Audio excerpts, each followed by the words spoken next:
Even though recommender systems have been very profitable for some businesses, there have been some use cases that have left people and society at large worse off.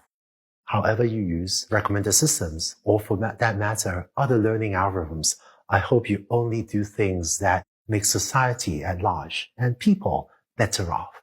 Let's take a look at some of the problematic use cases of recommender systems, as well as ameliorations to reduce harm or to increase the amount of good that they can do. As you've seen in the last few videos, there are many ways of configuring a recommender system.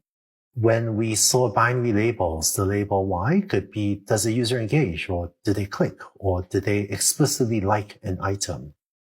So when designing a recommender system, choices in setting the goal of the recommender system, and a lot of choices in deciding what to recommend to users. For example, you can decide to recommend to users movies most likely to be rated 5 stars by that user. So that seems fine. This seems like a fine way to show users movies that they will like. Or maybe you can recommend to the user products that they are most likely to purchase. And that seems like a very reasonable use of a recommender system as well. Versions of recommender systems can also be used to decide what ads to show to a user. And one thing you could do is to recommend, or really to show to the user, ads that are most likely to be clicked on. Actually, what many companies will do is try to show ads that are likely to click on and where the advertiser had put in a high bid, because for many ad models, the revenue that the company collects depends on whether the ad was clicked on and what the advertiser had bid per click. And so while this is a profit maximizing strategy, there are also some possible negative implications of this type of advertising. I'll give a specific example on the next slide. One other thing that many companies do is try to recommend products that generate the largest profit. If you go to a website and search for a product today, there are many websites that are not showing you the most relevant product or the product that you are most likely to purchase, but is instead trying to show you the products that would generate the largest profit for the company. And so if a certain product is more profitable for them because they can buy it more cheaply and sell it at a higher price, that gets ranked higher in the recommendations. Now, many companies feel a pressure to maximize profit. So this doesn't seem like an unreasonable thing to do. But on the flip side, from the user perspective, when a website recommends to you a product, sometimes it feels like it'd be nice if the website was transparent with you about the criteria by which it is deciding what to show you. Is it trying to maximize their profits or trying to show you things that are most useful to you? On video websites or social media websites, a recommender system can also be modified to try to show you the content that leads to the maximum watch time. So specifically, websites that earn ad revenue tend to have an incentive to keep you on the website for a long time. And so trying to maximize the time you spend on the site is one way for the site to try to get more of your time so they can show you more ads. And recommender systems today are used to try to maximize user engagement or to maximize the amount of time that someone spends on a site for a specific app. So whereas the first two of these seem quite innocuous, the third, fourth, and fifth, they may be just fine. They may not cause any harm at all, or they could also be problematic use cases for recommender systems. Let's take a deeper look at some of these potentially problematic use cases. Let me start with the advertising example. It turns out that the advertising industry can sometimes be an amplifier of some of the most harmful businesses. It can also be an amplifier of some of the best and the most fruitful businesses. Let me illustrate with a good example and a bad example. Take the travel industry. I think in the travel industry, the way to succeed is to try to give good travel experiences to users, to really try to serve users. Now, it turns out that if there's a really good travel company, that can sell your trip to fantastic destinations and make sure you and your friends and family have a lot of fun, then a good travel business, I think, will often end up being more profitable. And if a business is more profitable, it can then bid higher for ads. It can afford to pay more to get users. And because it can afford to bid higher for ads, an online advertising site will show its ads more often and drive more users to this good company. And this is a virtuous cycle where the more users you serve well, the more profitable the business, and the more you can bid more for ads, and the more traffic you get, and so on. And this virtuous circle will maybe even tend to help the good travel companies do even better. So this is a good example. Let's look at a problematic example.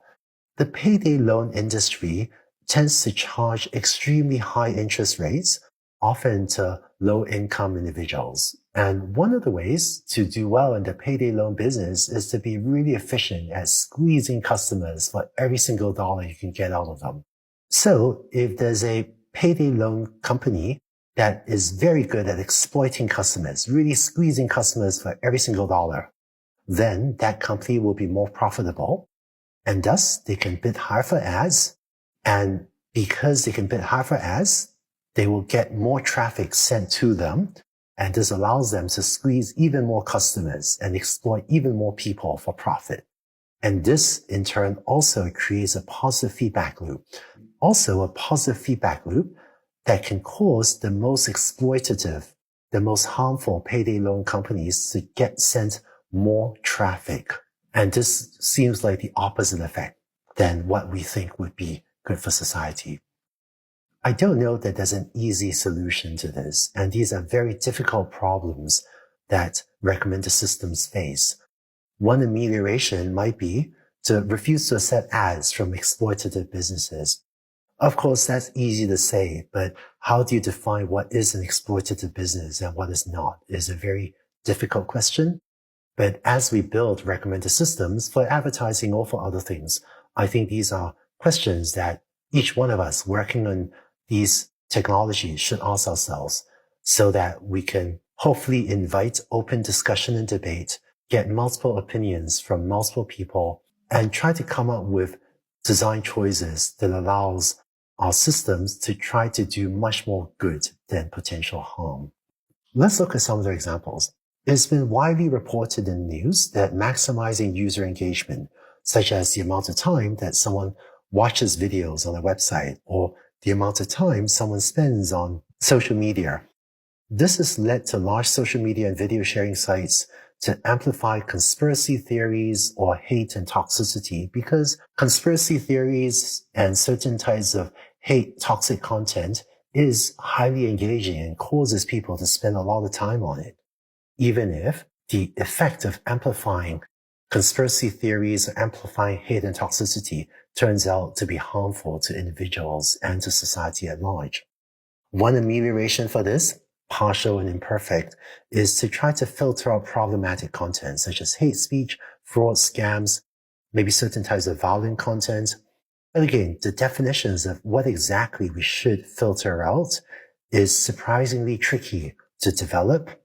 And this is a set of problems that I think companies and individuals and even governments have to continue to wrestle with. Just one last example.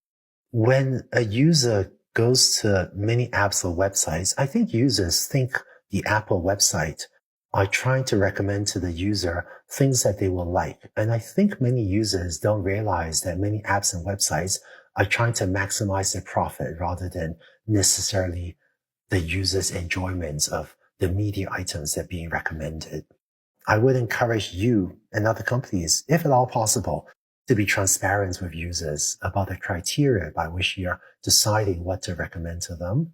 I know this isn't always easy, but ultimately, I hope that being more transparent with users about what we're showing them and why will increase trust and also cause our systems to do more good for society.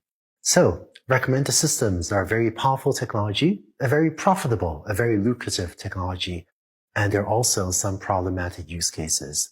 If you are building one of these systems using recommended technology or really any other machine learning or other technology, I hope you think through not just the benefits you can create, but also the possible harm, and invite diverse perspectives and discuss and debate. And please only build things and do things that you really believe can leave society better off. I hope that collectively, all of us in AI can only do work that makes people better off. Thanks for listening. And we have just one more video to go in recommended systems, in which we'll take a look at some practical tips for how to implement a content-based filtering algorithm in TensorFlow. So let's go on to that last video on recommended systems.